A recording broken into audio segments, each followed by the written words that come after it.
Assalamualaikum warahmatullahi wabarakatuh. Kami dari kelompok 3 akan membahas tentang motivasi dan kepemimpinan. Pengertian motivasi. Motivasi adalah proses pemberian motif atau penggerak kepada karyawan atau anggota untuk dapat bekerja sedemikian rupa sehingga tujuan organisasi secara efisien dapat tercapai. Jadi, di dalam memberikan motivasi, manajer harus mempengaruhi sikap bawahan agar mereka bersedia untuk menjalankan tugas-tugas yang selaras dengan tujuan organisasi. Pengertian kepemimpinan. Kepemimpinan yaitu kemampuan seseorang mempengaruhi atau memotivasi orang lain untuk melakukan sesuatu sesuai tujuan bersama. Kepemimpinan meliputi proses mempengaruhi dalam menentukan tujuan organisasi, memotivasi perilaku pengikut untuk mencapai tujuan, serta mempengaruhi untuk memperbaiki kelompok dan budayanya. Pentingnya motivasi. Motivasi bertujuan untuk menggerakkan atau menggugah seseorang agar timbul keinginan dan kemauan untuk melakukan sesuatu sehingga dapat memperoleh hasil atau mencapai tujuan tertentu. Motivasi berfungsi untuk mendorong timbulnya kelakuan atau suatu perbuatan. Tanpa motivasi, tidak akan timbul perbuatan seperti belajar, berwirausaha, berorganisasi, dan kegiatan yang lain. Motivasi juga sebagai pengarah, artinya mengarahkan perbuatan kepada pencapaian tujuan yang diinginkan, dan juga sebagai penggerak, yakni motivasi sebagai mesin bagi mobil. Besar kecilnya motivasi akan menentukan cepat atau lambatnya suatu pekerjaan. Pendekatan mengenai motivasi. Ada 3 pendekatan mengenai motivasi. Yang pertama, pendekatan tradisional. Pendekatan ini memandang bahwa pada dasarnya manajer memiliki kinerja yang lebih baik dari pekerja, dan para pekerja hanya akan menunjukkan kinerja yang baik sekiranya diiming-imingi dengan kompensasi berupa uang. Yang kedua, pendekatan relasi manusia. Pendekatan ini seringkali dikaitkan dengan Elton Mayo dan para pengikutnya. Mayo justru menemukan bahwa pekerjaan sama yang terus-menerus dilakukan akan menyebabkan kebosanan dan justru berimplikasi pada penurunan motivasi. Dan Mayo menganggap bahwa kontak sosial antara relasi manusia justru akan membantu dan memelihara motivasi para pekerja. Yang ketiga, pendekatan sumber daya manusia. Pendekatan ini mengkritisi simplifikasi atau penyederhanaan pandangan terhadap pekerja yang hanya didasarkan pada uang dan interaksi sosial. Selanjutnya masuk ke pembahasan mengenai teori motivasi. Ada beberapa teori motivasi.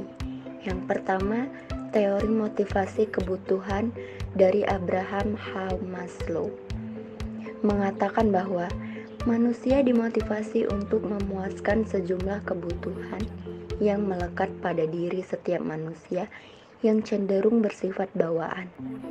Adapun kebutuhan itu adalah kebutuhan fisik atau physiological needs, kebutuhan akan keamanan atau keselamatan atau safety atau security needs, kebutuhan untuk berkelompok, social needs, kebutuhan akan harga diri atau penghormatan, egoistic needs, dan kebutuhan akan pengakuan diri dan pengembangan diri, self-realization needs. Teori motivasi Herzberg mengatakan bahwa ada faktor-faktor tertentu di tempat kerja yang menyebabkan kepuasan kerja. Sementara pada bagian lain ada pula ketidakpuasan. Dengan kata lain, kepuasan dan ketidakpuasan berhubungan satu sama lain. Dan yang terakhir, teori motivasi MC Sliland mengatakan kebutuhan manusia ada 3, yaitu kebutuhan berprestasi atau needs for achievement, yaitu keinginan untuk melakukan sesuatu lebih baik dibandingkan sebelumnya. Yang kedua, kebutuhan untuk berkuasa atau needs for power, yaitu kebutuhan untuk lebih kuat, lebih berpengaruh terhadap orang lain. Dan yang ketiga, kebutuhan afiliasi atau needs for affiliation, yaitu kebutuhan untuk disukai, memelihara atau mengembangkan persahabatan dengan orang lain. Dengan kata lain, kepuasan dan ketidakpuasan berhubungan satu sama lain. Dan yang terakhir, teori motivasi MC Sliland mengatakan kebutuhan manusia ada 3, yaitu kebutuhan berprestasi atau needs for achievement, yaitu keinginan untuk melakukan sesuatu lebih baik dibandingkan sebelumnya. Yang kedua, kebutuhan untuk berkuasa atau needs for power, yaitu kebutuhan untuk lebih kuat, lebih berpengaruh terhadap orang lain. Dan yang ketiga, kebutuhan afiliasi atau needs for affiliation, yaitu kebutuhan untuk disukai, memelihara atau mengembangkan persahabatan dengan orang lain.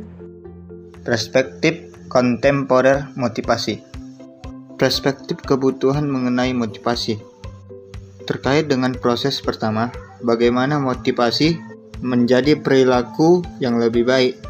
Hal tersebut mengenai kebutuhan dan kesenjangan akan kebutuhan. Di dalam perspektif ini terdapat beberapa teori dari para ahli. Kemudian perspektif keseimbangan dan keadilan mengenai motivasi. Perspektif ini diangkat dari asumsi dasar bahwa termotivasi tidaknya seseorang dalam organisasi. Lingkungan pekerjaan sangat bergantung kepada anggapan apakah dirinya mendapatkan perilaku yang adil ataukah tidak dalam hal penghargaan yang diterimanya. Kemudian perspektif pengharapan mengenai motivasi. Perspektif ini dapat dikatakan merupakan kelanjutan dari perspektif keseimbangan dan keadilan. Mengenai motivasi, perspektif ini memandang bahwa motivasi seseorang dalam berperilaku dan bekerja sangat tergantung pada berbagai pilihan penghargaan yang akan diperolehnya berdasarkan tingkatan perilaku dan pekerjaan yang akan dilakukannya. Kemudian, perspektif pengharapan mengenai motivasi. Perspektif ini dapat dikatakan merupakan kelanjutan dari perspektif keseimbangan dan keadilan. Mengenai motivasi, perspektif ini memandang bahwa motivasi seseorang dalam berperilaku dan bekerja sangat tergantung pada bagaimana pilihan penghargaan yang akan diperolehnya berdasarkan tingkatan perilaku dan pekerjaan yang akan dilakukannya. Perspektif penyusunan tujuan.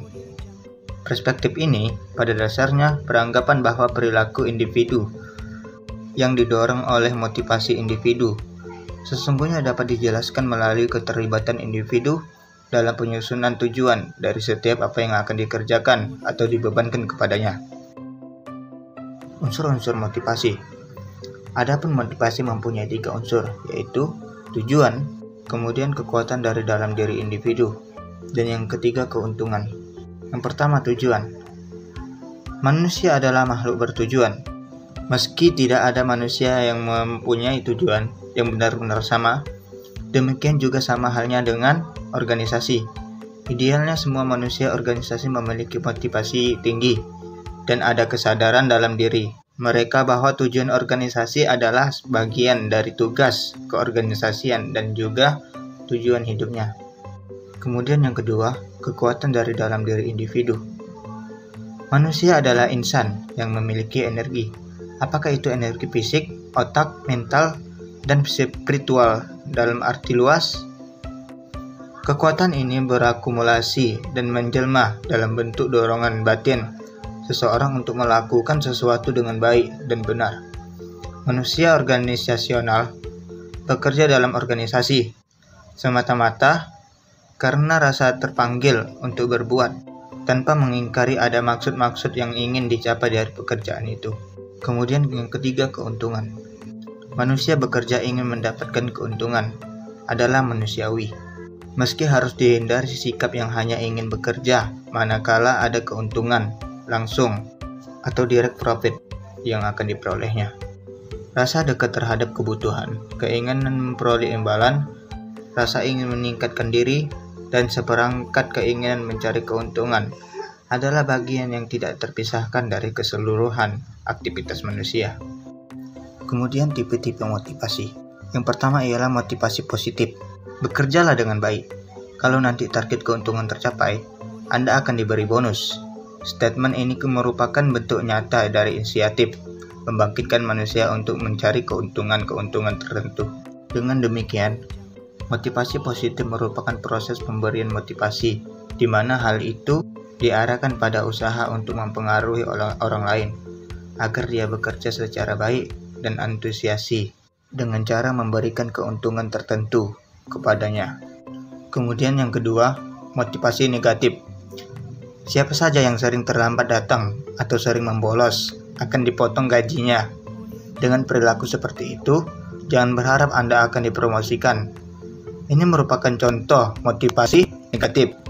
Motivasi negatif sering dikatakan sebagai motivasi yang bersumber dari rasa takut. Misalnya, jika Anda tidak bekerja, akan muncul rasa takut dikeluarkan, takut tidak diberi gaji, dan takut dijauhi oleh rekan kerja.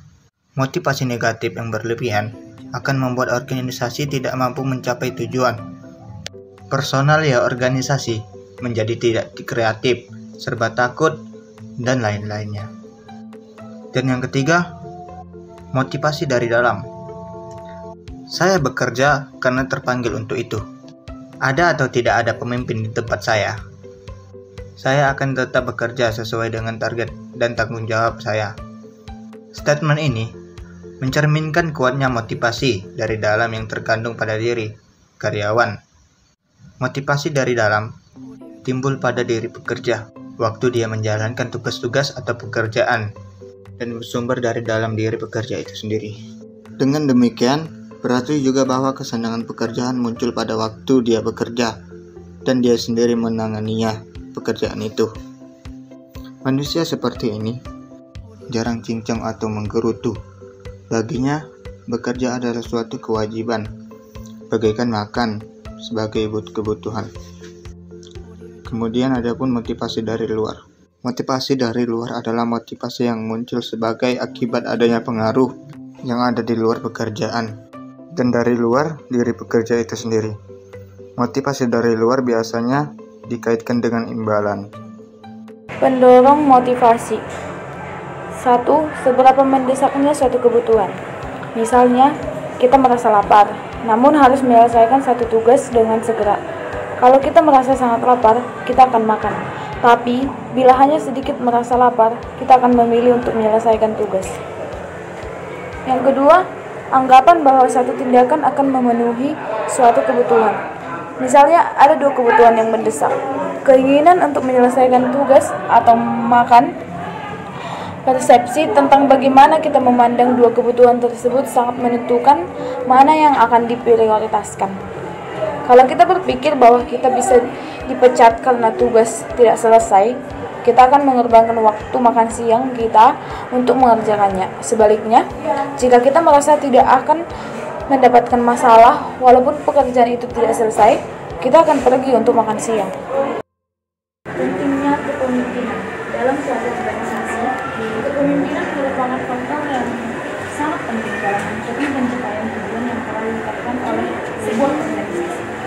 Kepemimpinan merupakan kebijakan dan berupa kebijakan dan kegiatan yang akan dilaksanakan dalam organisasi. Pemimpin memiliki peran sebagai decision role, pengendalian dan hubungan organisasi, membangkit semangat dan menyampaikan informasi. Jenis-jenis kepemimpinan. Dr. George R. Terry, PhD, mengemukakan berbagai jenis kepemimpinan, yaitu sebagai berikut. 1. Kepemimpinan personal atau personal leadership type. Yang kedua, kepemimpinan non-personal atau non-personal leadership type. Yang ketiga, kepemimpinan otoriter atau authoritarian leadership type. Yang keempat, kepemimpinan demokrasi atau democratic leadership type. Yang kelima, kepemimpinan kebapakan atau paternalistic leadership type. Yang keenam, kepemimpinan bakat atau indigenous leadership type. Kate Davis merumuskan 4 sifat umum yang berpengaruh terhadap keberhasilan kepemimpinan organisasi. Antara lain, pertama, kecerdasan, yang kedua, kedewasaan dan keluasan hubungan sosial, yang ketiga, motivasi diri dan dorongan berprestasi, yang keempat, sikap hubungan kemanusiaan. Tugas seorang pemimpin. Menurut pandangan Profesor Dr. Haji Arifin Abdurrahman, tugas seorang pimpinan yang utama adalah mengantarkan, mendidik, mengetuai, memberikan bimbingan dan pimpinan yang baik, menelopori, menggerakkan bawahan, memberi petunjuk. Adapun tugas-tugas seorang pimpinan yang dikemukakan oleh Profesor Dr. Sawarwono Prawirojo sebagai berikut. Yang pertama, menerjemahkan atau menyampaikan dan merancang serta memimpin pelaksanaan putusan yang diambil oleh pihak atasan. Yang kedua adalah mengatur prosedur dan tata tertib pekerjaan dari mereka yang bekerja di bawahnya. Yang ketiga, mengawasi kemajuan dalam pekerjaan di bawah pimpinannya. Yang keempat, mengatasi atau mengatur koordinasi antara usaha di bawah pimpinannya. Yang kelima, mempercayakan atau menyerahkan beberapa wewenang tanggung jawab kepada orang bawahannya. Keterampilan pemimpin. Pemimpin harus mempunyai keterampilan. Ada 3 keterampilan kepemimpinan antara lain. Yang pertama ada technical skills, berarti suatu kemampuan yang dimiliki oleh seorang pemimpin untuk melaksanakan suatu pekerjaan. Walaupun seorang wirausaha merupakan pemimpin yang dapat menyuruh orang lain mengerjakan suatu pekerjaan, namun dia harus mampu melaksanakan pekerjaan yang dilakukan oleh karyawan. Yang kedua ada human skill, yang berarti kemampuan untuk bekerja sama dan membangun tim kerja bersama orang lain. Yang ketiga ada conceptual skill atau keterampilan konsep, berarti seseorang wirausaha harus mampu berpikir dan mengungkapkan pemikirannya dalam bentuk kerangka kerja dan konsep-konsep lain dalam memudahkan pekerjaan. Pemimpinan mempunyai teori-teori. Berikut teori-teori kepemimpinan. Yang pertama ada teori sifat. Teori ini sering disebut teori The Great Man, yang menyatakan bahwa seorang yang dilahirkan menjadi pemimpin, ia akan menjadi pemimpin apakah ia mempunyai sifat seorang pemimpin. Apabila ia tidak membawa sifat tersebut, maka ia akan berusaha memperolehnya dengan cara mempelajari sejarah pemimpin-pemimpin besar untuk menemukan ciri dari diri mereka, misalnya Napoleon, Mahatma Gandhi, dan lain-lain. Yang kedua ada teori kelompok. Anggapan teori ini bahwa supaya kelompok bisa mencapai tujuannya, maka harus terdapat suatu pertukaran yang positif antara pemimpin dan pengikutnya. Di sini dapat dijelaskan pula bahwa para bawahan atau anggota dapat mempengaruhi pemimpin dengan perilakunya, sebanyak pemimpin serta perilaku mempengaruhi bawahannya. Yang ketiga ada teori situasional dan model konsistensi. Fred Fielder mengembangkan suatu teknik untuk mengukur gaya pemimpinan yang dikenal dengan The Theory of Leadership Effectiveness. Model kepemimpinan kontingensi berisi tentang hubungan antar gaya pemimpinan dengan situasi yang menyenangkan. Yang keempat ada teori jalan kecil sampai tujuan atau path goal theory. Teori ini menganalisis dampak kepemimpinan terhadap motivasi bawahan, kepuasan, dan pelaksanaan kerja. Kepemimpinan memiliki fungsi-fungsi. Berikut fungsi-fungsi kepemimpinan yang terdiri dari faktor makro dan faktor mikro. Di dalam faktor makro terdiri dari sosial, kebudayaan, industri, kondisi perekonomian, dan organisasional. Kedua ada faktor mikro. Yang pertama ada pengharapan dan perilaku atasan. Kedua tingkatan organisasi dan besarnya kelompok. Yang ketiga perilaku kepemimpinan. Yang keempat kepribadian dan latar belakang pemimpin. Yang kelima pengharapan dan perilaku bawahan. Hubungan antara motivasi dan kepemimpinan. Pelaksanaan tugas dan pekerja merupakan suatu kewajiban bagi para pegawai dalam suatu perusahaan atau organisasi. Kemudian di dalam pelaksanaan tugas dan pekerjaan tersebut tentunya pasti mempunyai suatu tujuan yang sama, yakni mengharapkan suatu hasil pekerjaan dan tugas yang baik serta memuaskan yang sesuai dengannya. Oleh karena itu, pemberian motif oleh pemimpin merupakan suatu kewajiban yang harus dijalankan agar tumbuh dan timbul semangat kerja dalam diri pegawai. Sebab, keberhasilan pegawai sangat tergantung dari motivasi dan kebijakan yang diberikan oleh pemimpin yang telah ditentukan sebelumnya. Untuk mendapatkan suatu hasil kerja yang baik dan sesuai dengan tujuan suatu perusahaan atau organisasi, maka setiap pemimpin harus mempunyai suatu aturan dan ketentuan yang dituangkan dalam bentuk kebijakan. Kebijakan ini dibuat dengan maksud agar setiap komponen organisasi melaksanakan tugas sesuai dengan tujuan yang telah ditetapkan. Terima kasih. Wassalamualaikum warahmatullahi wabarakatuh.